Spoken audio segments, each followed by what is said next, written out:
Meu filho me ligou do nada. Mãe, nos mudamos para outro estado semana passada. Esquecemos de te avisar. Fiquei 5 segundos em silêncio. Desliguei, abri meu notebook e enviei um e-mail para meu advogado com um anexo que mudaria tudo. Porque aquela ligação não foi um descuido. Foi o erro que eles precisavam cometer para eu finalmente agir. E o que veio depois? Bem, eles nunca imaginaram. Mas antes de continuar, confira se você já está inscrito no canal e escreva nos comentários. De onde você está assistindo este vídeo? Adoramos saber até onde nossas histórias estão chegando. Eram 3 horas da tarde de uma terça-feira comum quando meu telefone tocou. Eu estava na cozinha preparando um bolo de cenoura, aquele que meu neto Lucas sempre pedia quando vinha me visitar. Só que ele não vinha me visitar fazia quase um mês. Vi o nome do meu filho na tela, Rafael. Meu coração deu aquele pulinho bobo de sempre, aquela esperança idiota de que desta vez seria diferente, de que ele ligaria só para saber como eu estava. Atendi no segundo toque. Oi, mãe. Tô ligando rapidinho porque tô no meio de uma reunião. A voz dele soava apressada, mecânica. Nenhum como você está, nenhum tudo bem? Nada. Rafael, que bom ouvir você. Estava com saudade. Mãe, é que eu preciso te contar uma coisa. Ele me interrompeu. A gente se mudou para Florianópolis semana passada. A empresa transferiu a Camila e com a correria toda, a gente acabou esquecendo de te avisar. Você sabe como é, né? Mudança é uma loucura. Esqueceram de me avisar. As palavras ecoaram na minha cabeça como um tapa. Não foi queria te contar pessoalmente ou desculpa não ter falado antes. Foi esquecemos. Como se eu fosse a vizinha do prédio, a moça da farmácia, uma conhecida qualquer. Não a mulher que passou 18 horas em trabalho de parto para trazer ele ao mundo.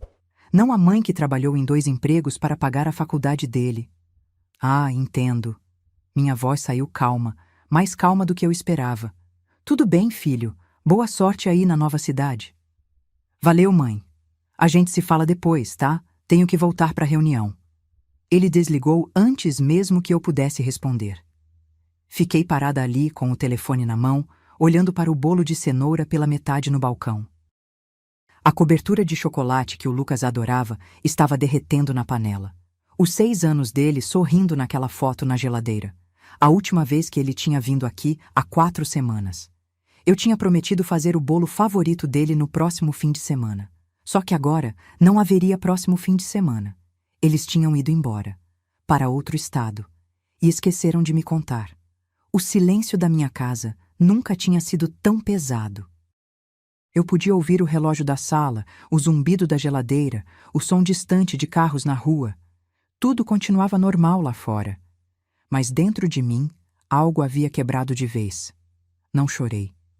Já tinha chorado demais nos últimos 3 anos, desde que Camila entrou na vida do Rafael como um furacão silencioso e começou a me afastar dele, pouco a pouco. Cada desculpa, cada promessa quebrada, cada ligação não retornada. Eu tinha engolido tudo, justificado tudo, porque era meu filho e eu o amava. Mas existe um limite, e eu tinha acabado de alcançar o meu. Desliguei o fogão. A cobertura de chocolate podia esperar. Ou talvez eu nunca mais fizesse aquele bolo. Não importava mais. Fui até o meu quarto com passos que pareciam carregar toneladas. Abri a gaveta da minha mesinha de cabeceira e peguei meu notebook. Aquele que Rafael me deu 2 anos atrás, dizendo que eu precisava me atualizar. Que ironia. Sentei na beira da cama, a mesma cama que dividi com meu falecido marido Paulo por 26 anos, até o câncer levá-lo de mim há 5 anos. Paulo sempre soube ler as pessoas. Quando conheceu Camila pela primeira vez, ele me puxou de canto e sussurrou. Essa moça tem olhos frios, Clara. Cuidado. Eu não quis acreditar. Achei que ele estava sendo protetor demais, ciumento do nosso único filho. Mas Paulo estava certo. Ele sempre estava. Abri meu e-mail com dedos que tremiam, não de medo, mas de determinação. Digitei o endereço do Dr. Henrique Tavares, meu advogado há mais de 15 anos. Ele tinha cuidado do inventário do Paulo, tinha me ajudado quando precisei resolver questões do apartamento que herdei da minha mãe. E ele tinha me ajudado nos últimos 6 meses com algo que eu vinha planejando em silêncio, enquanto todos achavam que eu era só uma velha ingênua e sentimental. Comecei a digitar: Doutor. Henrique, preciso que iniciemos o processo que discutimos. Anexei toda a documentação adicional. Chegou a hora de agir. Meu dedo pairou sobre o botão de enviar. Por um segundo, apenas um segundo, hesitei. Pensei no Rafael criança, nos domingos de manhã, quando ele pulava na minha cama pedindo panquecas. Pensei nas tardes que passamos jogando videogame juntos, mesmo eu não entendendo nada. Pensei em cada abraço, cada "eu te amo, mãe", cada promessa de que ele sempre estaria por perto. Mas então, lembrei do último ano, das visitas que foram ficando cada vez mais raras, dos aniversários esquecidos. O meu 63 passou sem uma ligação sequer. Do Natal que passei sozinha porque Camila queria ir para a casa da família dela e Rafael nem me convidou. Das vezes que liguei e ouvi Camila sussurrar ao fundo: "Fala que você está ocupado." Lembrei do apartamento. Ah, o apartamento. Aquele que eu tinha comprado com o dinheiro do seguro de vida do Paulo, pensando no futuro, na minha aposentadoria. O apartamento de 2 quartos em Pinheiros, numa área valorizada, que hoje valia quase R$1 milhão. O mesmo apartamento que, 8 meses atrás, eu tinha emprestado para Rafael e Camila morarem temporariamente enquanto juntavam dinheiro para o próprio imóvel. Temporariamente, eles disseram. Só até se organizarem, disseram. E eu, trouxa, acreditei. Assinei um contrato de comodato, gratuito, porque era meu filho. Mas o que eu não contei para eles foi que, antes de assinar, mostrei tudo para o Dr. Henrique. E ele inseriu umas cláusulas bem específicas, em letras pequenas, que Camila e Rafael mal olharam antes de assinar. Cláusulas que diziam que eu poderia retomar o imóvel a qualquer momento com apenas 15 dias de aviso prévio. Cláusulas que especificavam que qualquer mudança de endereço dos comodatários, sem notificação à proprietária, constituía quebra de contrato. Cláusulas que me davam direito a uma compensação financeira caso eles decidissem abandonar o imóvel sem aviso. E eles tinham acabado de fazer exatamente isso. Se mudaram para Florianópolis sem me avisar, quebraram o contrato. E agora, aquele apartamento, que provavelmente estava alugado ou sendo usado por outra pessoa sem o meu conhecimento, ia voltar para as minhas mãos, junto com uma boa indenização. Mas tinha mais. Muito mais. Anexei ao e-mail as últimas fotos que tinha tirado 3 semanas atrás, quando fui ao apartamento sem avisar. Rafael não estava, mas Camila me recebeu com aquele sorriso forçado que eu já conhecia bem. Fiz questão de tirar fotos para recordação, disse a ela. Fotos da reforma que eles fizeram sem minha autorização, quebraram uma parede, instalaram uma cozinha americana caríssima, trocaram todos os pisos.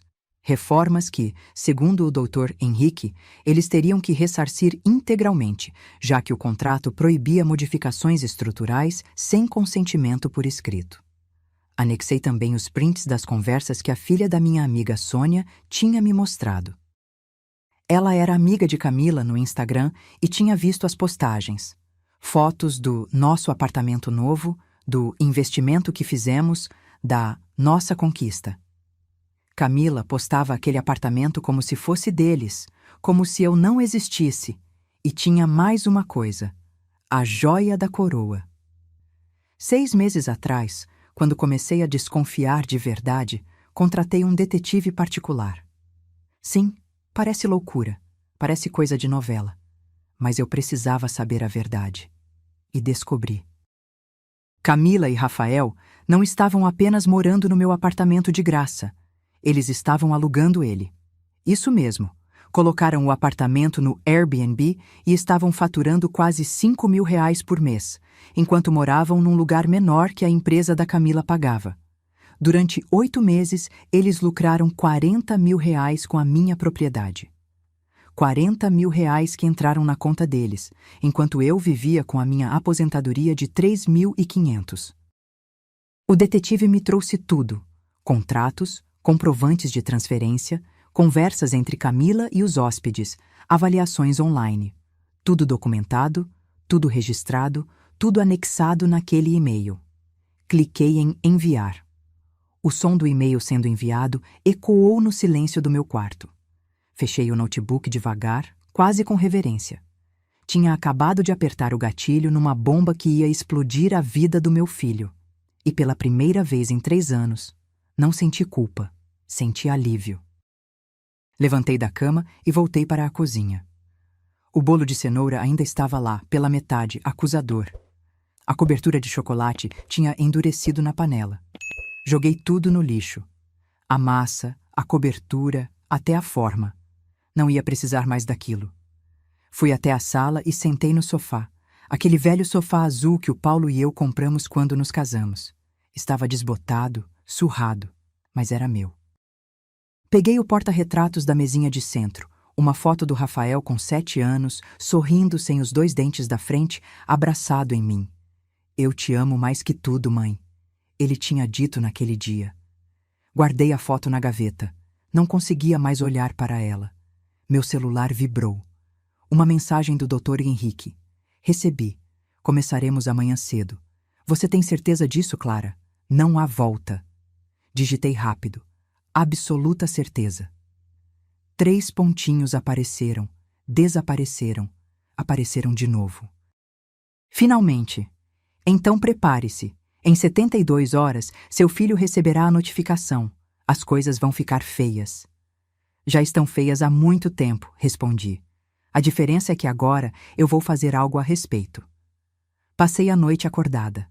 Não conseguia dormir, mas não era ansiedade. Era aquela sensação estranha de estar fazendo a coisa certa depois de tanto tempo fazendo a errada. De estar finalmente colocando limites, mesmo que doesse. Lembrei de todas as vezes que engoli humilhações. Do dia que Camila me disse, na frente do Rafael, que eu precisava aprender a dar espaço para eles viverem o casamento. Do dia das mães que passei sozinha porque eles tinham compromissos. Da vez que fui visitar e encontrei a porta trancada, do meu apartamento, e eles demoraram 15 minutos para abrir porque não esperavam visitas. Do aniversário do Lucas, quando cheguei com presente e bolo, e Camila me recebeu com aquele sorriso gelado. Que pena que você não avisou que viria, Clara. Já comemoramos ontem com os amigos, mas pode deixar o presente aí. Como se eu fosse uma entregadora. Lembrei também das conversas com minhas amigas. Sônia sempre dizia: Clara, acorda, eles estão te usando. Mas eu não queria ouvir. Defendia meu filho, justificava tudo. Ele está ocupado. Camila é estressada com o trabalho. É normal o casal precisar de espaço. Mentiras que contei para mim mesma até não conseguir mais acreditar. Na manhã seguinte, acordei cedo. Fiz café, tomei banho, escolhi uma roupa bonita, minha calça social preta e a blusa de seda azul que o Paulo me deu no nosso último aniversário de casamento. Queria estar apresentável. Queria estar forte, porque sabia que nos próximos dias tudo ia mudar. Dr. Henrique me ligou às 9 da manhã. Clara, está pronta? Vou protocolar hoje a ação de reintegração de posse, mais ação por danos materiais e enriquecimento ilícito.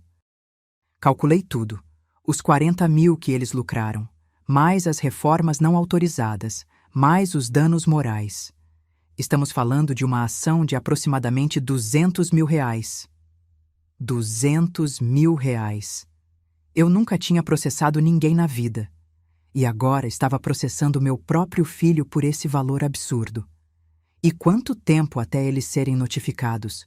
Perguntei, surpresa com a firmeza da minha própria voz. 48 horas no máximo. A notificação vai chegar tanto no endereço do apartamento quanto no celular dele. Não tem como escapar. E se ele quiser conversar? Tentar um acordo? Dr. Henrique fez uma pausa. Clara, posso te dar um conselho? De advogado e de amigo que conheceu você e Paulo há anos? Pode. Não atenda. Não quando ele ligar desesperado, querendo explicar, justificar, prometer que vai resolver. Porque ele vai ligar, tenha certeza.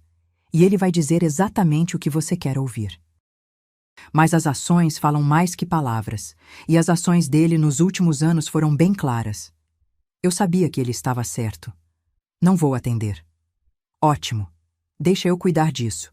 Você só precisa se manter firme. Os 2 dias seguintes foram os mais estranhos da minha vida. Segui minha rotina normal. Academia pela manhã, mercado, almoço com Sônia, novela à tarde. Mas era como se eu estivesse em piloto automático, esperando a bomba explodir. Na quinta-feira à tarde, meu telefone tocou.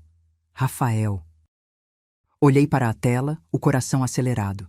Deixei tocar, tocar, tocar, até cair na caixa postal. 2 minutos depois, tocou de novo. E de novo, e de novo. 5 ligações em 10 minutos. Então vieram as mensagens. Mãe, atende por favor. Mãe, preciso falar com você urgente. Acabei de receber uma notificação do tribunal. Isso é sério? Mãe, pelo amor de Deus, me liga. Minha mão tremia segurando o celular. Uma parte de mim, aquela parte mãe, aquela parte que ainda amava o menino que ele foi um dia, queria atender, queria explicar, queria ouvir a voz dele. Mas a outra parte, a parte que tinha sido humilhada, ignorada e usada, essa parte era mais forte agora. Bloqueei o número. 10 minutos depois, meu telefone tocou de novo. Número desconhecido. Atendi sem pensar. Mãe, que história é essa de processo? Você enlouqueceu? Era Rafael, a voz alta, desesperada. Ao fundo, ouvi Camila gritando alguma coisa. Oi, Rafael. Minha voz saiu calma, quase fria. Como está Florianópolis? Como está? Mãe, esquece Florianópolis. Que diabos você fez? Um oficial de justiça apareceu aqui no trabalho da Camila. Foi uma humilhação. E a notificação diz que a gente deve R$200 mil. 200 mil. Na verdade, vocês não devem. O valor é apenas uma compensação justa pelo uso indevido da minha propriedade. Está tudo detalhado na petição inicial. Tenho certeza que você leu. Uso indevido?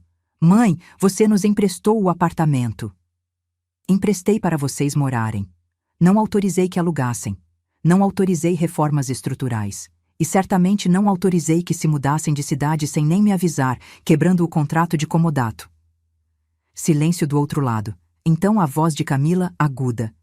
Deixa eu falar com ela. Oi, Clara. O tom dela era peçonhento.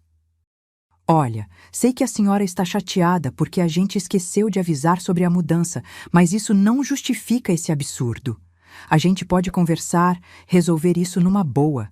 A senhora não precisa envolver justiça, advogado, esse escândalo todo. Camila, você tem razão. Eu não precisaria envolver justiça se vocês não tivessem transformado meu apartamento num negócio lucrativo pelas minhas costas. Se vocês não tivessem me tratado como uma idiota durante 3 anos. A gente nunca.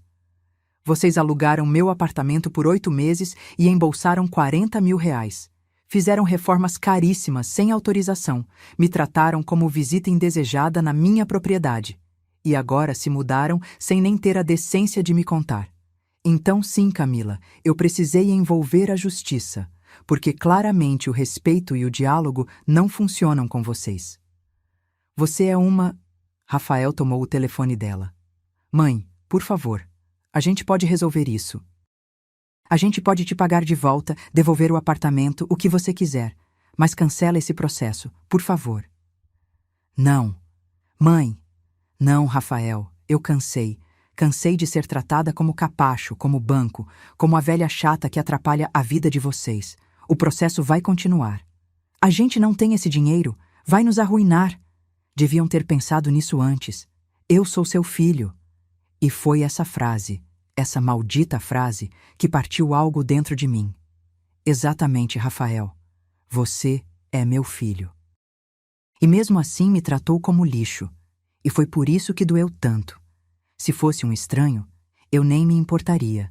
Mas você era para ser meu porto seguro, minha família. E você escolheu uma mulher que mal conhecia e me descartou como se eu não valesse nada. Minha voz falhou pela primeira vez. Eu dei tudo por você. Tudo. Trabalhei dobrado para você estudar numa boa escola. Vendi as joias da minha mãe para pagar sua faculdade. Fiquei viúva e sozinha, mas nunca pedi nada em troca porque era minha obrigação como mãe. E a única coisa que eu pedia era um mínimo de respeito. Mas nem isso eu tive. Mãe, A audiência é daqui a 3 semanas. Meu advogado vai entrar em contato. E Rafael, não me ligue mais. Desliguei. E desliguei chorando, porque por mais forte que eu tentasse ser, ainda doía. Deus, como doía. Depois daquela ligação, passei o resto da tarde num estado estranho, entre alívio e tristeza profunda. Era como se uma parte de mim tivesse morrido. Aquela parte que ainda acreditava que as coisas podiam voltar a ser como eram antes, que meu filho um dia acordaria e perceberia o que estava fazendo. Mas outra parte tinha nascido. Uma parte que sabia se defender, que entendia que amor próprio não é egoísmo, que reconhecia que nem toda família merece perdão automático só por ser família. Sônia apareceu na minha casa naquela noite sem avisar, com uma garrafa de vinho e comida japonesa. Vi suas mensagens, vim fazer companhia. Sentamos na varanda, comendo sushi e tomando vinho barato enquanto o sol se punha. Ela não disse nada por um longo tempo, só ficou ali, presente. E era disso que eu precisava. Ele ligou? Ela perguntou finalmente. Ligou, gritou, se desesperou, me implorou para cancelar o processo. E você? Disse não. Tomei um gole de vinho. E sabe o que é engraçado? Eu achei que ia me sentir culpada, que ia passar a noite sem dormir, me arrependendo, mas eu dormi bem pela primeira vez em meses. Sônia sorriu. Porque você fez a coisa certa, Clara. Finalmente. Nas semanas seguintes, minha vida virou de cabeça para baixo. Rafael tentou me ligar de pelo menos 10 números diferentes. Mandou e-mails, mensagens pelo WhatsApp de amigos, até uma carta registrada. Todas dizendo a mesma coisa, que ele tinha errado, que estava arrependido, que queria resolver tudo, que a Camila estava desesperada, que eu ia destruir a família. Eu não respondi nenhuma. Dr. Henrique me mantinha informada de tudo. Eles contrataram um advogado. Fraco, mas contrataram. Vão tentar alegar que você deu permissão tácita para o aluguel, que as reformas valorizaram o imóvel. Não vai colar, mas vão tentar. E quanto ao apartamento? Já conseguimos a liminar. Está bloqueado. Eles não podem mais usar, alugar ou entrar sem autorização judicial. E tem mais. Descobrimos que eles não declararam a renda do Airbnb no imposto de renda. Isso pode virar um problema criminal também. Sonegação fiscal. Meu filho ia responder por sonegação fiscal. Uma parte de mim, pequena e covarde, quis desistir naquela hora. Quis ligar para o Rafael e dizer que estava tudo bem, que perdoava tudo, que esquecia o processo. Mas aí eu lembrava da ligação. Esquecemos de te avisar. Da indiferença, da frieza, dos anos de humilhação. E a vontade passava. A audiência de conciliação foi marcada para uma terça-feira de manhã. Dr. Henrique me buscou em casa às 8 horas. Eu estava arrumada, cabelo preso, maquiagem leve, vestindo meu melhor conjunto. Pronta? Ele perguntou. Pronta. O fórum era um prédio cinza e triste no centro da cidade. Corredores cheios de gente, advogados correndo com pastas, um cheiro de processo velho e café requentado. Sentei num banco de madeira desconfortável, as mãos suadas, o coração batendo rápido. E então eu os vi. Rafael e Camila virando o corredor, acompanhados por um advogado jovem de terno mal ajustado. Meu filho estava diferente. Mais magro, olheiras profundas, barba por fazer. Parecia ter envelhecido 10 anos em 3 semanas. Nossos olhares se encontraram. Ele parou, hesitou, deu um passo na minha direção. Mas Camila segurou o braço dele, sussurrou algo no ouvido dele. Ele desviou o olhar e seguiu em frente. Doeu. Mesmo depois de tudo, doeu. Entramos numa sala pequena. A juíza era uma mulher de uns 50 anos, cabelos grisalhos presos num coque severo, óculos na ponta do nariz.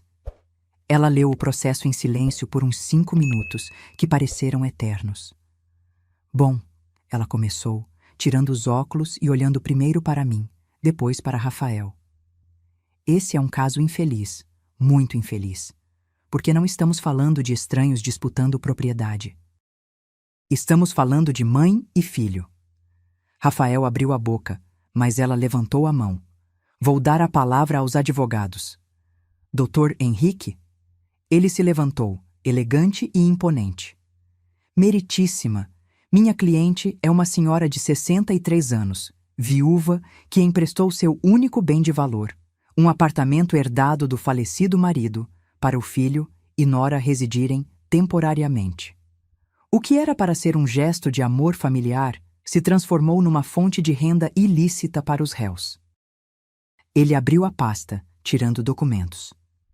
Aqui estão os prints do Airbnb, mostrando que o apartamento foi alugado 47 vezes em 8 meses, gerando uma renda bruta de R$ 39.800.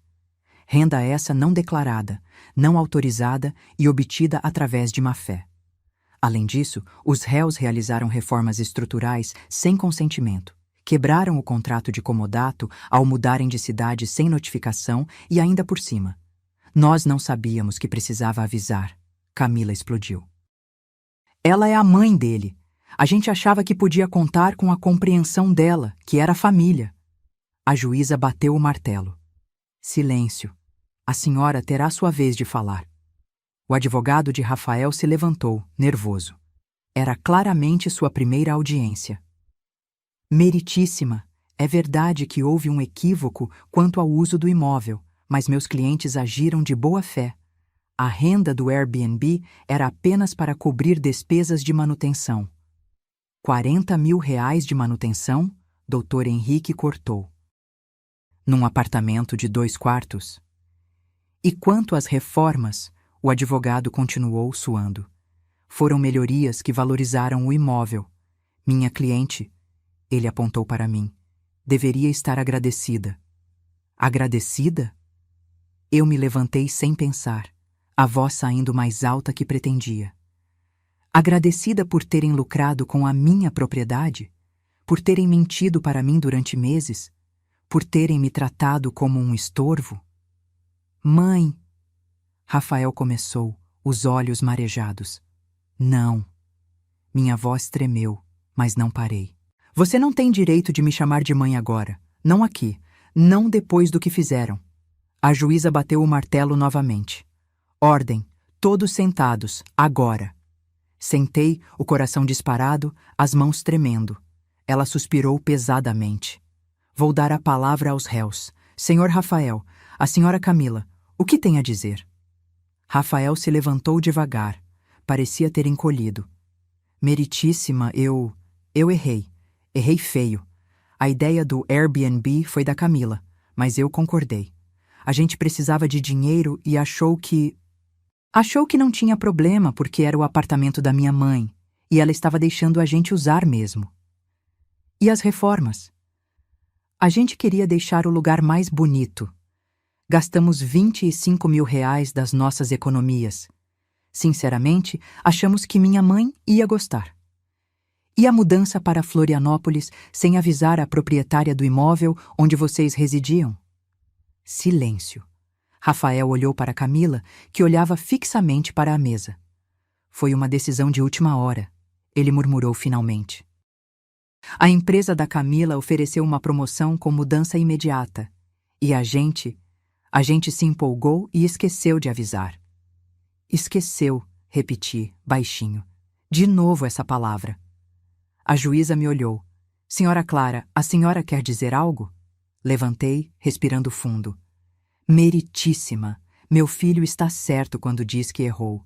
Mas não foi um erro isolado. Foram 3 anos de erros.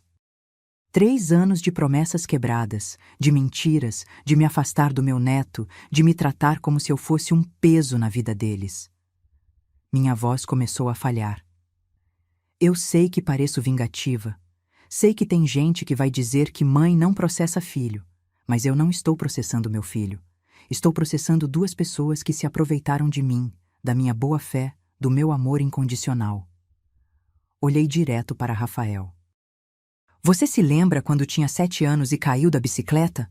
Ralou o joelho inteiro, sangrou muito, e eu larguei tudo no meio do expediente para te buscar na escola.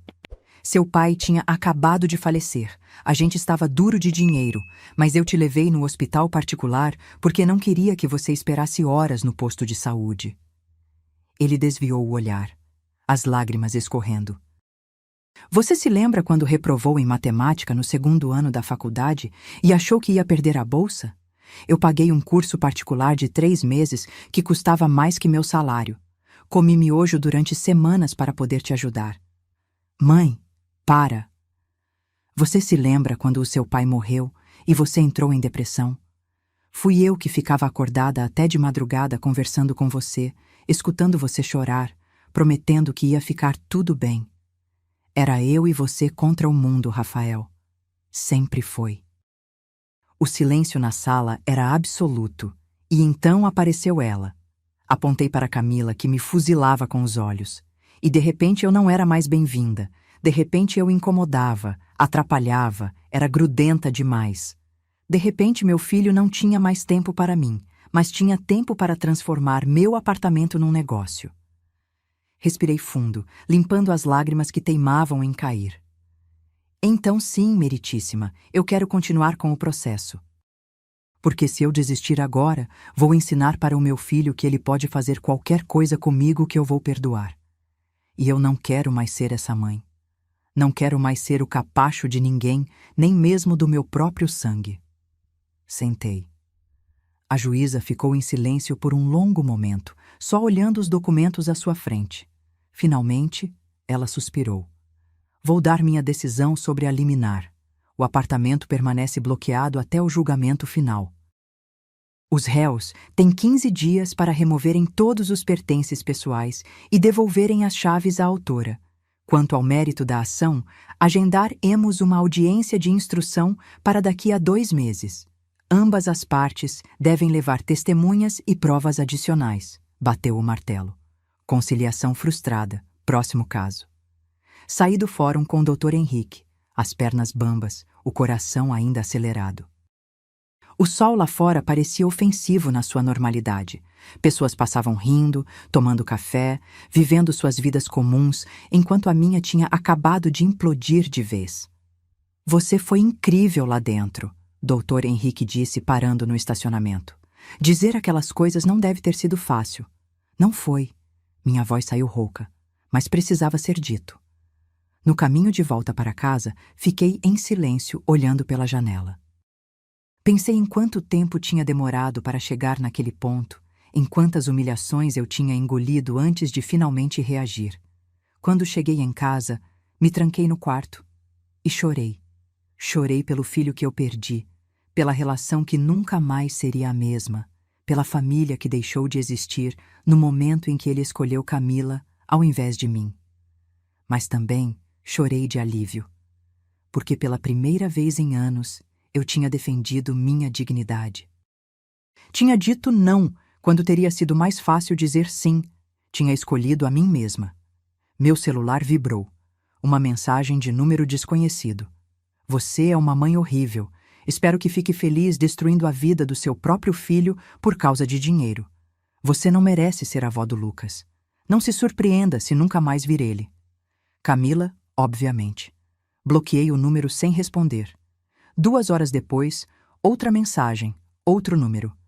Mãe, sou eu. Camila tá desesperada. Diz que a gente vai perder tudo por sua causa. Por favor, pensa no Lucas. Ele precisa de estabilidade, precisa dos pais. Você vai fazer seu próprio neto crescer vendo o pai falido? Essa doeu mais. Porque Rafael sabia exatamente onde me atingir.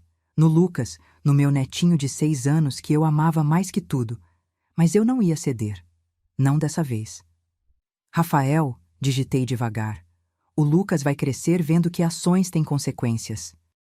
Que não se pode usar as pessoas e esperar que fique tudo bem. E se vocês ficarem falidos, vai ser culpa de vocês, não minha. Eu só estou exigindo o que é justo. Não houve resposta. Os 15 dias para desocuparem o apartamento passaram num borrão.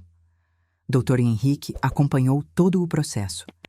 Eles tiraram os móveis, limparam, mais ou menos, devolveram as chaves através de um oficial de justiça.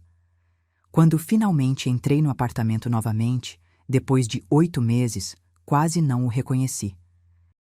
A parede que separava a cozinha da sala tinha sido demolida, criando um ambiente integrado. O piso, que era de cerâmica simples, agora era porcelanato cinza. A cozinha tinha armários planejados caríssimos. O banheiro tinha sido totalmente reformado com louças importadas. Era bonito. Objetivamente bonito. Mas não era mais meu. Era como se tivessem apagado a memória do Paulo daquele lugar, as nossas lembranças, e colocado a versão deles. Encontrei algumas coisas que eles esqueceram. Um brinquedo do Lucas debaixo do sofá, uma foto de casamento deles em cima da estante, algumas roupas de bebê. Sentei no chão da sala vazia e chorei de novo. Chorei segurando aquele carrinho de brinquedo, pensando em quando foi a última vez que vi meu neto. 2 meses atrás, rapidamente, quando insisti tanto que Rafael cedeu e me levou para almoçar com eles. Lucas tinha passado o tempo todo grudado no iPad, enquanto Camila e Rafael conversavam entre si, me ignorando. Quanto tempo até eu ver ele de novo? Meses? Anos? Será que Camila ia mesmo cumprir a ameaça e me afastar completamente dele? Meu celular tocou. Sônia. Então, como tá o apartamento? Diferente. Muito diferente.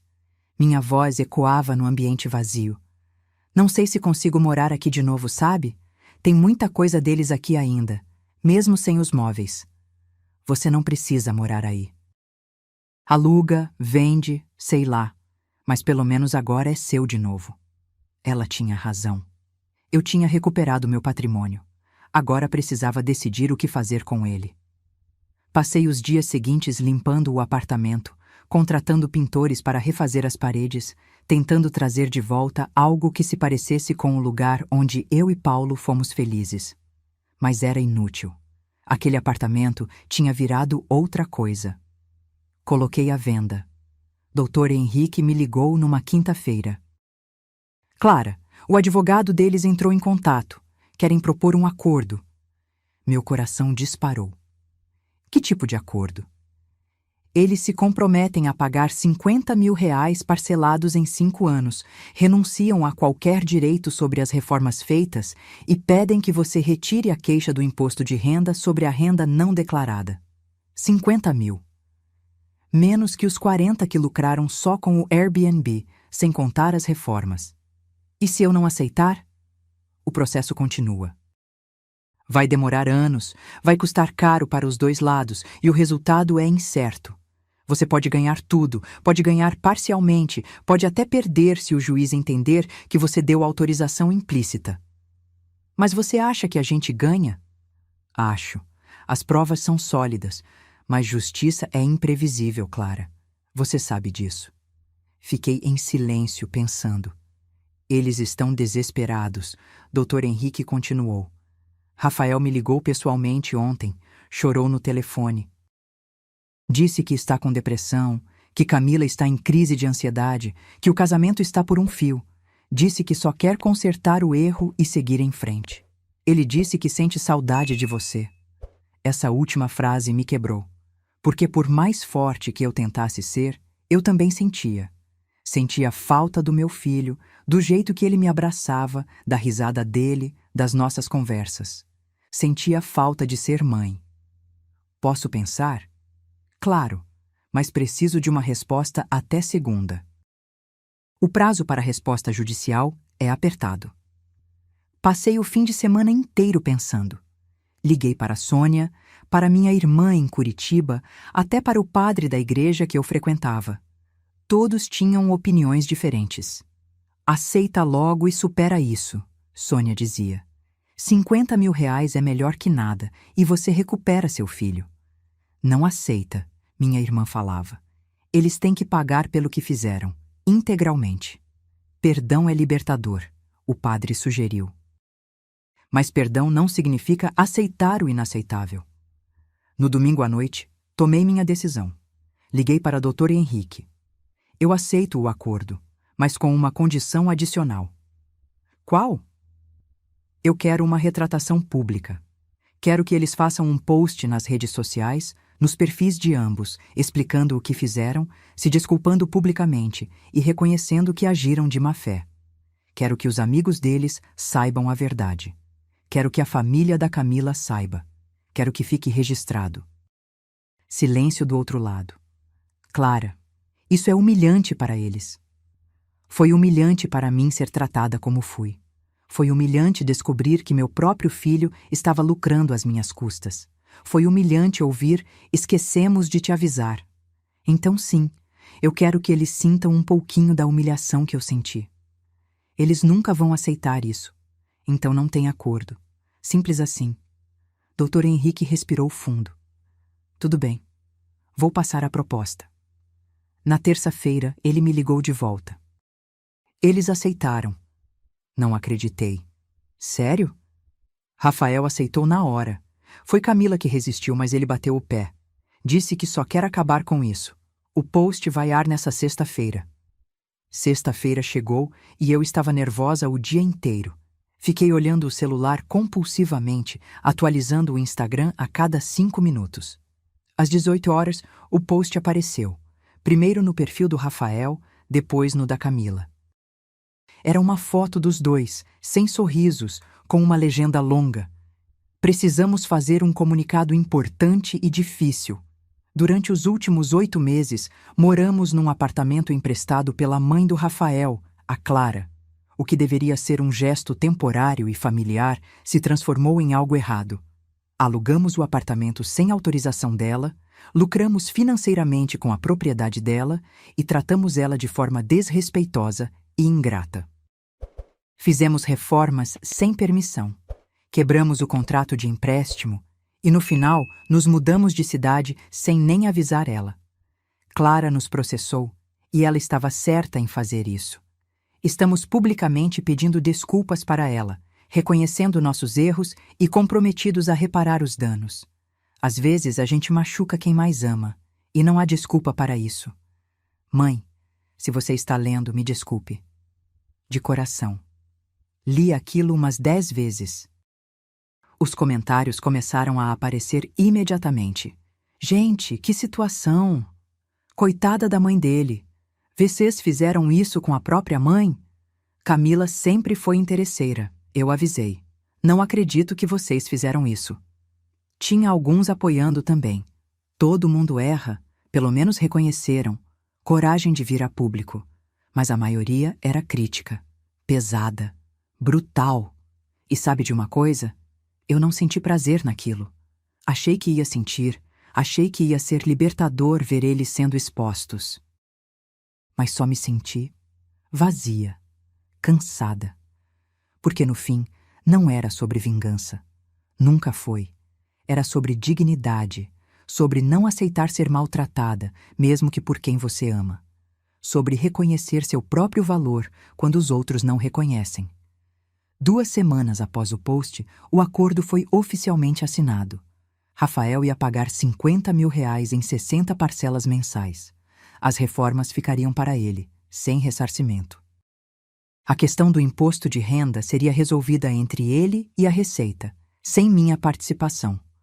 O processo foi arquivado. Dr. Henrique me deu os parabéns. Você fez a coisa certa, Clara, do início ao fim. Mas eu não me sentia vitoriosa. Me sentia estranha, como se tivesse fechado um capítulo importante da minha vida, sem saber qual seria o próximo. O apartamento foi vendido em 3 semanas por um preço bom, R$450 mil. Paguei o doutor. Henrique, quitei umas dívidas pequenas e guardei o resto. Nem sabia direito para quê. Só queria ter uma reserva, uma segurança, algo que fosse realmente meu. Camila e Rafael se separaram 2 meses depois. Soube por uma amiga em comum. Aparentemente, o processo todo tinha desgastado o casamento deles de forma irreparável. Camila culpava Rafael por ter aceitado a retratação pública. Rafael culpava Camila por ter sido ideia dela o esquema do Airbnb desde o início. Brigavam constantemente. A terapia de casal não funcionou. Ela ficou com a guarda principal do Lucas. Rafael tinha visitas quinzenais. E eu? Eu não tinha visto meu neto havia 4 meses. Foi Sônia quem tocou no assunto numa tarde que estávamos tomando café na minha casa. Você não vai tentar ver o Lucas? Como? Camila me odeia. Rafael mal fala comigo. Eles não vão deixar. Mas você tem direito de convivência. É a avó. Pode entrar com um pedido na justiça. A ideia de outro processo me fez embrulhar o estômago. Não, Sônia. Não posso fazer isso com o Rafael de novo. Ele já passou por demais. Ele passou por demais? Ela me olhou com aquela cara de: você tá de brincadeira, né? Clara, ele que causou tudo isso. E Lucas tem direito de conhecer a avó, de ter você na vida dele. Ela tinha razão, mas eu não conseguia. Ainda estava processando tudo o que tinha acontecido, ainda tentando entender quem eu era depois de tudo aquilo. 3 meses se passaram. Dezembro chegou com seu calor sufocante e suas festas de fim de ano. Fui convidada para o Natal na casa da Sônia, na da minha irmã. Todas as minhas amigas queriam ter certeza que eu não ia passar sozinha. Mas eu queria. Queria ficar sozinha, no silêncio da minha casa, sem ter que fingir que estava bem, sem ter que sorrir e ser forte. Na véspera de Natal, estava assistindo um filme ruim na TV quando a campainha tocou. Olhei no visor do interfone. Era Rafael. Meu coração disparou. Fazia 6 meses desde a audiência, 4 desde que assinamos o acordo. A gente não tinha trocado uma palavra desde então, só as comunicações formais através do Dr. Henrique sobre as parcelas, que ele estava pagando em dia, devo admitir. Abri a porta. Ele estava diferente. Mais magro ainda, barba feita, olhos cansados. Usava uma camisa simples e jeans. Parecia ter voltado a ser o Rafael de antes da Camila, aquele que eu conhecia. Oi, mãe. Minha voz sumiu. Só consegui olhar para ele. Eu sei que não tenho direito de aparecer aqui assim sem avisar. Mas eu precisava ver você. Precisava falar com você. Por favor. Só 5 minutos. Me afastei da porta, deixando ele entrar. Sentamos na sala em silêncio constrangedor. Eu no sofá, ele na poltrona. O espaço entre nós parecendo um abismo. Eu terminei com a Camila. Ele começou. Você deve ter sabido. Ouvi dizer. Foi muito difícil, mas foi necessário. Eu demorei muito para perceber, mas ela era tóxica. Manipuladora. Me fazia acreditar que você era o problema, que você era grudenta demais, controladora, e eu acreditei, porque era mais fácil acreditar nela do que enfrentar o que eu estava fazendo. Ele passou a mão no cabelo, nervoso. Mãe, eu fui um filho horrível. Não, pior que horrível. Eu fui cruel, ingrato, cego. Eu peguei tudo que você fez por mim, todos os sacrifícios, todo o amor e joguei no lixo. Por uma mulher que eu conhecia há 3 anos. Por dinheiro. Por conforto. As lágrimas começaram a cair do rosto dele. Eu transformei o apartamento que era seu e do pai num negócio. Lucrei com isso. Menti para você.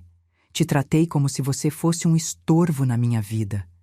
E quando você reagiu, quando você finalmente se defendeu, eu ainda tive coragem de te fazer de vilã. Rafael? Não, deixa eu terminar. Por favor. Ele limpou as lágrimas com as costas da mão. Eu passei os últimos 6 meses em terapia. Todo dia.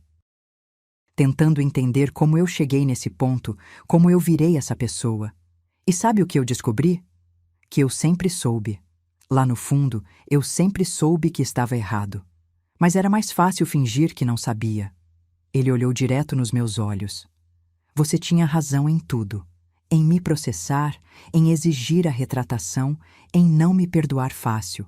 Porque se você tivesse perdoado, eu não teria aprendido nada. Eu teria continuado sendo aquele filho que acha que pode fazer qualquer coisa porque no final, a mãe sempre perdoa. E agora? Perguntei baixinho. Você aprendeu? Aprendi que amor não é suportar qualquer coisa. Aprendi que respeito vem antes de sangue. Aprendi que eu destruí a relação mais importante da minha vida por nada. Porque hoje eu não tenho mais a Camila. Quase não vejo meu filho e perdi você. Perdi minha mãe. Ele soluçou. E eu não estou aqui pedindo perdão. Não estou pedindo que você volte a me amar, que esqueça tudo. Sei que isso é impossível. Só estou aqui para dizer que eu entendi. Entendi o que fiz, entendi a dor que causei e vou carregar isso pelo resto da vida. Levantou da poltrona. É só isso. Eu só precisava que você soubesse. Ele caminhou em direção à porta. Rafael. Minha voz o parou. Senta. Ele hesitou, mas voltou para a poltrona. Respirei fundo, organizando os pensamentos. Eu passei os últimos 6 meses com raiva de você. Raiva, mágoa, decepção. Teve dias que eu acordava odiando você, odiando o que você fez comigo. Teve dias que eu queria que você sofresse, que sentisse uma fração da dor que eu senti. Eu sei. Mas também teve dias, continuei, que eu só sentia falta do meu filho, do menino que você era, dos domingos que a gente passava junto, das nossas risadas. Teve dias que eu pegava seu telefone para te ligar só para ouvir sua voz, e aí lembrava de tudo e guardava o telefone de novo. Limpei uma lágrima que insistia em cair. Você me machucou de um jeito que eu não sabia que era possível, porque quando um estranho te magoa, dói. Mas quando é seu filho, é como se arrancassem um pedaço de você. Mãe, eu sinto muito, mas eu também aprendi uma coisa nesses 6 meses. Aprendi que eu sou mais forte do que pensava. Aprendi que eu posso sobreviver sem você, que eu posso me defender, que eu tenho valor mesmo quando você não reconhece. E isso foi libertador, Rafael. Doloroso, mas libertador. Olhei para ele. Não sei se eu te perdoo. Não sei se um dia vou conseguir confiar em você de novo, mas sei que você é meu filho e que uma parte de mim, por menor que seja, ainda te ama, mesmo depois de tudo. Ele chorava abertamente agora. Então o que eu proponho é isso. A gente recomeça, devagar, sem promessas, sem expectativas. A gente se vê de vez em quando, conversa, tenta reconstruir algo. Não vai ser como era antes. Provavelmente nunca vai. Mas pode ser algo novo, algo mais honesto. Você faria isso? Ele perguntou, a voz embargada. Mesmo depois de tudo? Faria, mas com limites, com respeito. E na primeira vez que eu sentir que estou sendo desrespeitada de novo, eu vou embora. E dessa vez não tem volta. Entendido? Ele assentiu freneticamente. Entendido, eu juro, mãe. Eu juro que não vou te decepcionar de novo. Veremos. Ficamos em silêncio por um momento. Então ele perguntou hesitante. Você gostaria de ver o Lucas? Na véspera de Natal? Eu tenho ele até amanhã de manhã. A gente podia jantar juntos. Os 3, se você quiser. Meu coração apertou. Camila deixaria? Camila não precisa saber. E, sinceramente, depois de tudo, ela não tem moral para me impedir de levar meu filho para ver a avó dele. 2 horas depois, estava na casa de Rafael, um apartamento pequeno que ele tinha alugado depois da separação. Nada luxuoso, nada parecido com o que ele tinha no meu apartamento. Mas era limpo, organizado, tinha cara de lar. E lá estava o Lucas. Maior, claro. 6 anos e meio agora, já perdendo os dentes de leite. Ele estava no sofá assistindo desenho e nem olhou quando entrei. Lucas, Rafael chamou. Tem alguém aqui que quer muito te ver. O menino se virou. Me olhou com aqueles olhos iguais aos do pai, iguais aos do avô que ele nunca conheceu. Vó? Ele perguntou incerto. Oi, meu amor. Minha voz saiu trêmula. Nossa, como você cresceu! Ele pulou do sofá e correu para mim. Me abraçou com aquela força de criança, apertado, aconchegante, e eu desmoronei. Chorei ali mesmo, abraçada no meu neto, sentindo o cheiro de shampoo infantil do cabelo dele, sentindo o coraçãozinho dele batendo acelerado. Eu tinha saudade da vó, ele murmurou. Cadê você tava? Vó estava resolvendo umas coisas. Mas agora estou aqui, e vou vir mais vezes, tá bem? Promete? Olhei para Rafael por cima da cabeça do Lucas. Ele assentiu levemente. Prometo. Jantamos pizza, porque foi o que Rafael conseguiu encomendar em cima da hora. E assistimos o filme do Shrek, que Lucas queria ver pela 1000ª vez. O menino sentou no meio de nós dois no sofá, segurando minha mão e a do pai, falando sem parar sobre a escola, os amigos, o jogo novo que tinha ganho. Era uma cena tão normal, tão simples, mas depois de tudo que tinha acontecido, parecia um milagre. Quando Lucas foi dormir, Rafael tinha feito uma caminha improvisada com cobertas no chão do quarto dele. Ficamos sozinhos de novo. Obrigado por vir, Rafael disse. Sei que não foi fácil. Não foi, mas valeu a pena, só para ver ele. Ele perguntou por você várias vezes nesses meses. Cadê a avó? Porque a gente não visita mais a avó? Eu não sabia o que responder. E o que você respondia? Que a avó estava ocupada, que logo a gente ia vê-la. Ele fez uma pausa. Eu sabia que estava mentindo. Sabia que você não aparecia porque eu afastei você. Mas era mais fácil mentir para ele do que admitir a verdade. A verdade sendo que o pai dele é um idiota que quase destruiu a própria família. Eu não disse nada, porque era verdade, e os dois sabíamos disso. Mãe, posso te perguntar uma coisa? Pode. Por que você demorou tanto para reagir? Quero dizer, não foi só o apartamento. Foram anos de eu te tratando mal, te ignorando, te afastando. Por que você só reagiu quando eu liguei dizendo que tinha esquecido de te avisar da mudança? Pensei na pergunta. Era algo que eu mesma tinha me perguntado várias vezes. Porque até aquele momento eu ainda tinha esperança. Respondi lentamente. Ainda acreditava que era coisa de fase, que você ia amadurecer, que a Camila ia melhorar. Mas quando você disse esquecemos de te avisar, foi como se você tivesse colocado em palavras o que eu já sabia, mas não queria aceitar, que eu não importava mais, que eu era descartável. Você nunca foi descartável, mãe. Mas eu me sentia assim. E sentimentos importam, Rafael. Mesmo quando a intenção é outra, o que fica é como você fez a pessoa se sentir. Ele assentiu, pensativo. Eu li um texto outro dia. Dizia que a gente só valoriza o que tem quando perde. E é verdade. Eu tinha você, tinha sua presença constante, seu amor incondicional, e achava que era garantido, que você sempre ia estar lá, aceitando qualquer coisa. Até que você não estava mais. E foi assustador. Ele continuou. Porque de repente eu vi minha mãe como uma pessoa, sabe? Não só como mãe, aquele papel que eu esperava que você desempenhasse. Mas como Clara, uma mulher de 63 anos que tem sentimentos, limites, dignidade, e que eu tinha pisoteado em tudo isso. Era surreal ouvir aquilo. O Rafael que eu conhecia nunca teria essa consciência, essa maturidade para reconhecer tudo isso. A terapia está te fazendo bem, comentei. Está, mas também está sendo brutal, porque tem que olhar para todas as merdas que você fez, todos os defeitos de caráter, todas as desculpas esfarrapadas. Não dá para fingir mais. Não dá para jogar a culpa nos outros. É você, cara a cara com quem você realmente é. E quem você é, Rafael? Ele deu um sorriso triste. Ainda estou descobrindo, mas sei quem eu não quero mais ser. Não quero ser o cara que usa a mãe, o cara que prioriza dinheiro e conforto acima de pessoas, o cara que não sabe dizer não para uma esposa tóxica, o cara que deixa a vida passar enquanto persegue uma ideia de sucesso que nem é dele.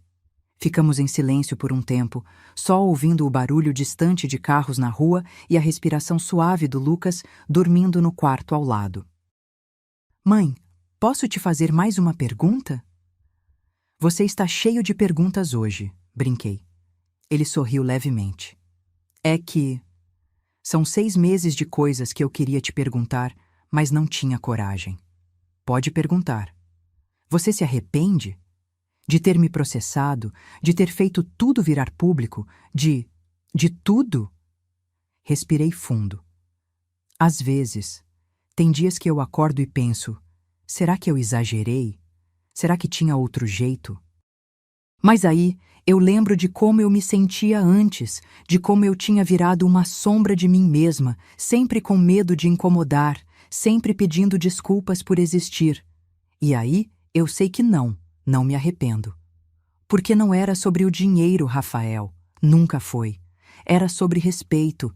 Era sobre me olhar no espelho e reconhecer a pessoa que eu via. E eu tinha perdido isso. Você e a Camila tinham me transformado em alguém que eu não gostava, alguém pequeno e assustado. E eu precisava resgatar quem eu era. Ele limpou uma lágrima. E você resgatou? Estou no processo. Ainda tem dias difíceis, dias que eu me tentar novamente. E continuar sinto culpada, dias que eu questiono tudo. Mas na maioria dos dias, sim, eu me reconheço de novo. Eu te admiro, sabia? Pela coragem de fazer o que você fez. Muita gente não teria. Muita gente não deveria ter que fazer. Filhos deveriam respeitar as mães. Ponto final. Você está certa. Lucas apareceu na porta do quarto, esfregando os olhos. Não consigo dormir. O papai e a avó estão falando muito alto. Rafael riu, levantando. Desculpa, campeão. Vem cá, vou te colocar na minha cama. Você dorme melhor lá. Enquanto ele levava Lucas para o quarto, aproveitei para olhar ao redor do apartamento. Tinha fotos do Lucas em todo canto, mas nenhuma da Camila. Tinha uma foto antiga minha e do Paulo na estante. Aquela do nosso aniversário de 20 anos de casados, onde estávamos na praia, bronzeados e felizes. Rafael voltou e pegou seu olhar pousado na foto. Eu sinto falta dele, ele disse baixinho. Do papai. Principalmente agora. Ele saberia o que falar, como consertar tudo. Seu pai te amava muito, mas ele também não aceitaria o que você fez. Ele te cobraria, te desafiaria a ser melhor. Eu sei. Ele já tinha me alertado sobre a Camila, lembra? No primeiro jantar que ela foi lá em casa. Ele me puxou de lado e disse: essa moça é calculista, filho. Abre o olho.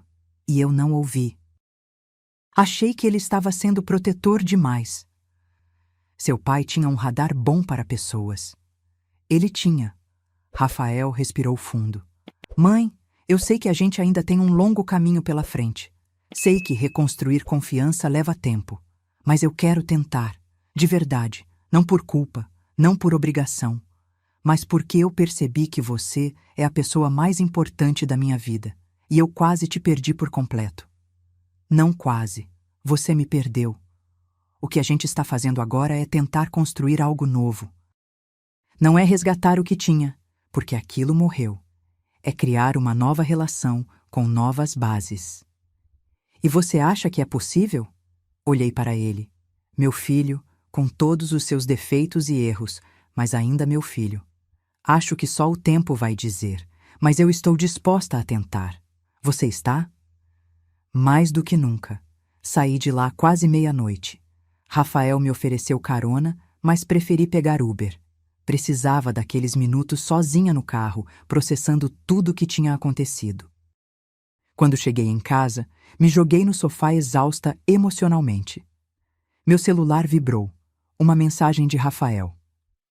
Obrigado por dar uma chance ao seu filho estúpido. O Lucas já está perguntando quando vai ver a avó de novo. Te amo, mãe. E dessa vez, eu vou provar com ações, não só com palavras. Sorri, apesar do cansaço, apesar de tudo. Os meses seguintes foram uma dança delicada de reconstrução. Rafael vinha me visitar uma vez por semana, sempre trazendo o Lucas. A gente almoçava, conversava, assistia filmes. Nada muito profundo, nada muito intenso. Apenas convivência. Ele estava pagando as parcelas religiosamente. Nunca atrasou um dia.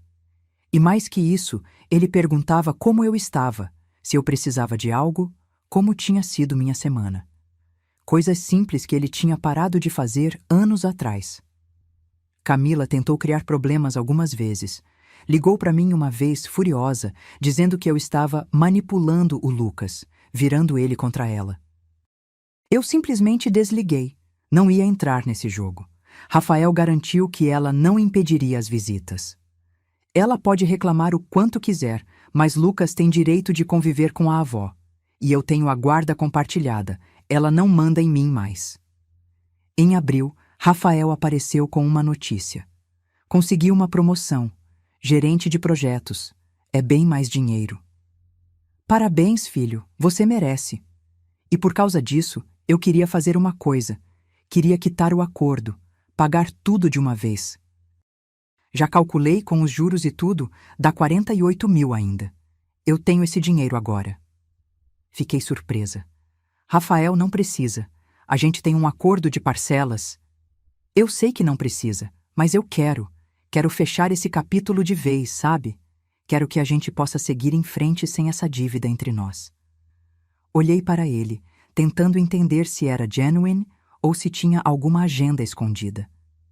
Mas seus olhos eram honestos, transparentes. Tudo bem, concordei finalmente. Se é isso que você quer. 3 dias depois, o valor integral estava na minha conta. E sabe o que eu fiz com esse dinheiro? Guardei metade numa aplicação segura para emergências.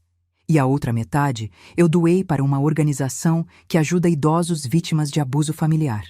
Porque eu tinha aprendido que dinheiro não compra dignidade. Não compra respeito. Não compra amor verdadeiro. E eu já tinha essas coisas agora. Tinha conquistado de volta através de muita dor, mas tinha. Em junho, meu aniversário de 64 anos, Rafael organizou um almoço surpresa. Nada grande, só ele, Lucas, Sônia, minha irmã. Mas tinha bolo, tinha decoração simples, tinha amor. Feliz aniversário, vó! Lucas gritou quando cheguei, soprando aquelas cornetas barulhentas de festa infantil. Rafael tinha feito meu prato favorito, lasanha, a receita que eu ensinei para ele quando ele tinha 15 anos. Estava um pouco queimada nas pontas, mas estava deliciosa. Faz tempo que eu não cozinho, ele admitiu rindo, mas eu lembrei que você adora lasanha e queria fazer algo especial. Depois do almoço, enquanto Lucas brincava no quintal da Sônia, ela tinha emprestado a casa para o evento, Rafael me puxou de lado. Tenho um presente para você. Me entregou um envelope. Dentro tinha uma carta manuscrita. Várias páginas, escritas com aquela letra torta dele que eu conhecia tão bem. Lê depois, ele pediu, quando estiver sozinha. Li naquela noite, na minha cama, com uma caneca de chá fumegante na mesinha de cabeceira. A carta começava assim: Mãe, tem coisas que eu nunca consegui falar direito. Sempre fui melhor escrevendo do que falando. Você se lembra como eu passava horas escrevendo redações na escola? Então decidi escrever isso, para você ter registrado, para poder reler sempre que duvidar se eu realmente mudei. Eu passei os últimos 9 meses refletindo sobre tudo o que aconteceu. Sobre quem eu me tornei, sobre as escolhas que fiz, sobre a dor que causei, e entendi algumas coisas. A carta seguia por 5 páginas. Ele falava sobre cada momento que tinha me magoado, o Natal que eu passei sozinha, os aniversários esquecidos, as vezes que tinha priorizado a Camila sobre mim. Falava sobre como a terapia estava lhe mostrando padrões de comportamento que ele nem percebia. Sobre como ele tinha aprendido que amor não é só um sentimento, é uma escolha diária de respeitar, valorizar, estar presente. E terminava assim: eu não posso voltar no tempo e mudar o que fiz.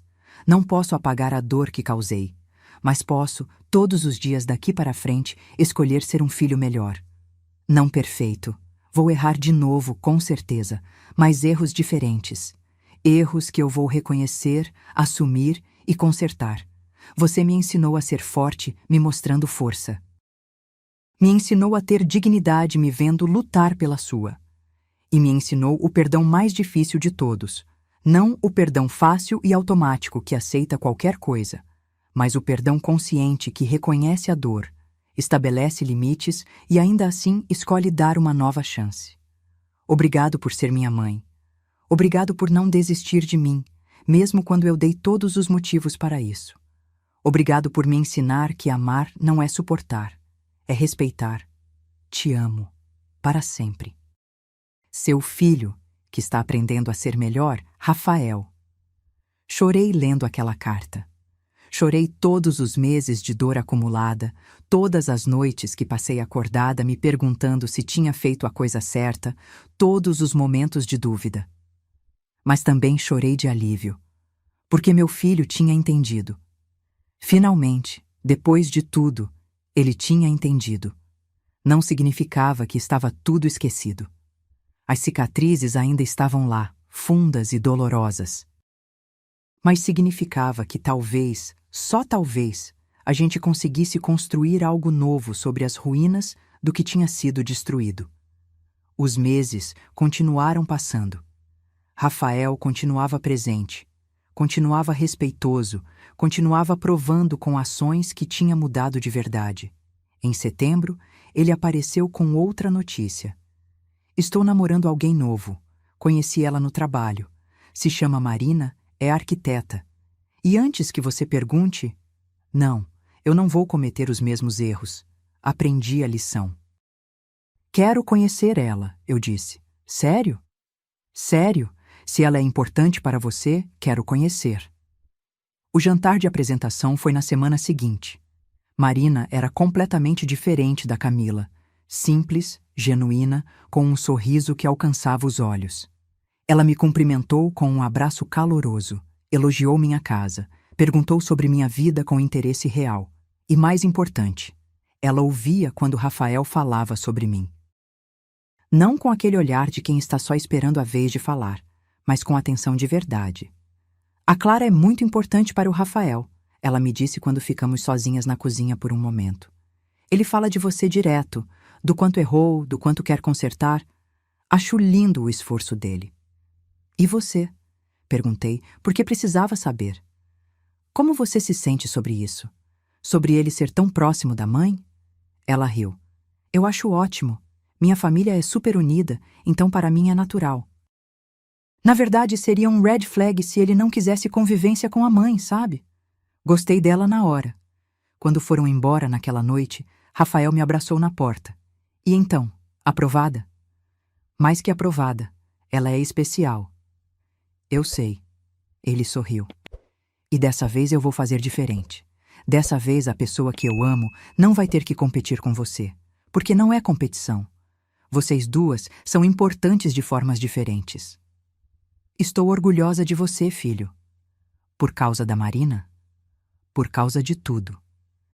Por ter enfrentado seus erros, ter feito terapia, ter mudado de verdade, seu pai estaria orgulhoso também.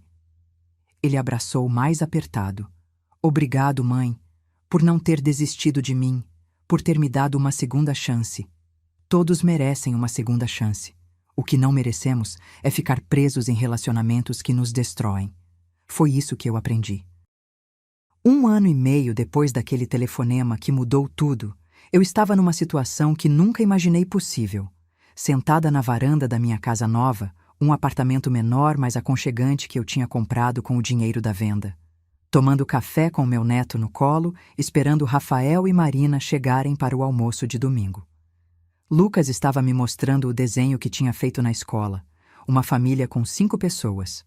Ele, o pai, a mãe, Camila, Marina e eu. Minha professora disse para desenhar minha família, então eu desenhei todo mundo. Ficou lindo, meu amor. Vó, posso te perguntar uma coisa? Pode. Por que você e o papai ficaram um tempão sem se ver? Ele disse que foi porque ele fez coisas erradas. Mas que coisas! Como explicar para uma criança de 8 anos a complexidade de tudo o que aconteceu? Seu pai esqueceu por um tempo de valorizar as pessoas que amava, respondi, escolhendo as palavras com cuidado. E a avó precisou ensinar para ele que isso não estava certo. Foi difícil e a gente ficou um tempo sem se falar, mas no final ele aprendeu, e agora estamos aqui juntos de novo. E você não fica mais brava com ele? Não, não fico mais brava. Eu entendi que as pessoas erram, Lucas. Mas o importante é quando elas reconhecem o erro e mudam de verdade. Seu pai fez isso. Ele assentiu, parecendo satisfeito com a resposta, e voltou a colorir seu desenho.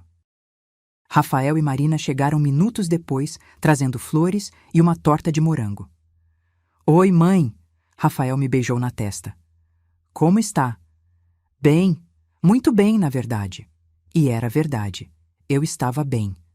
Não perfeitamente, não sem cicatrizes, mas bem do jeito que a vida real permite, com altos e baixos, com dias bons e ruins, com memórias dolorosas, mas também com esperança no futuro. Durante o almoço, Marina anunciou que estava grávida. 3 meses. Uma menina.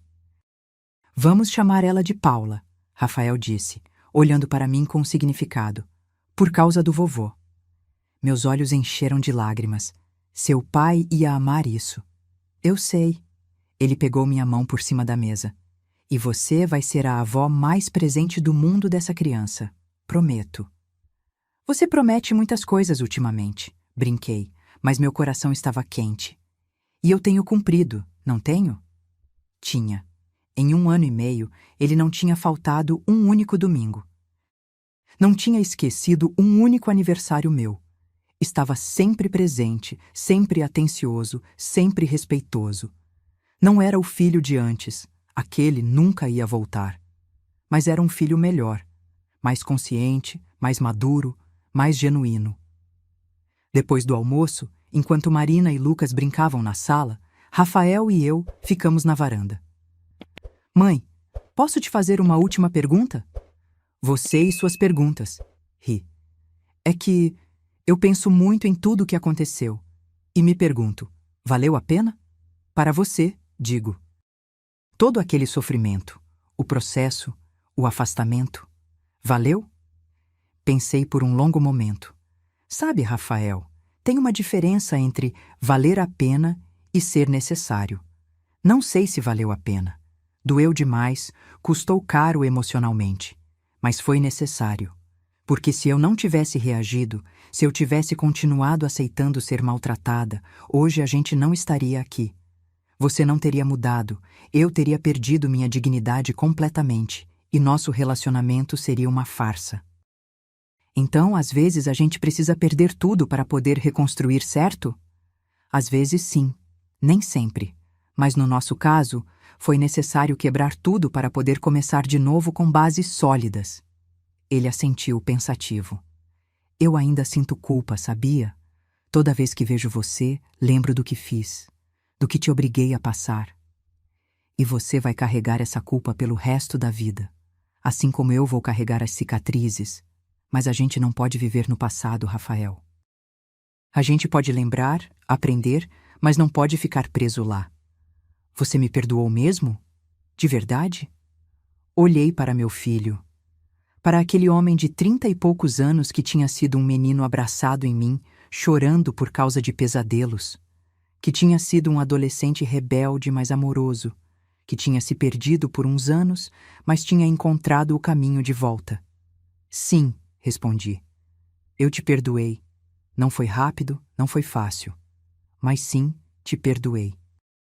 Porque guardar rancor ia me destruir mais do que já tinha sido destruída. E porque você provou que merecia o perdão. Ele abraçou, e eu senti ele tremer com soluços silenciosos. Eu te amo, mãe, e vou passar o resto da minha vida tentando ser digno de você. Você já é, filho, você já é. Quando eles foram embora naquela tarde, fiquei na varanda assistindo o sol se pôr. Peguei meu celular e olhei a última foto que tínhamos tirado. Eu, Rafael, Marina e Lucas, todos sorrindo. Uma família imperfeita, mas real.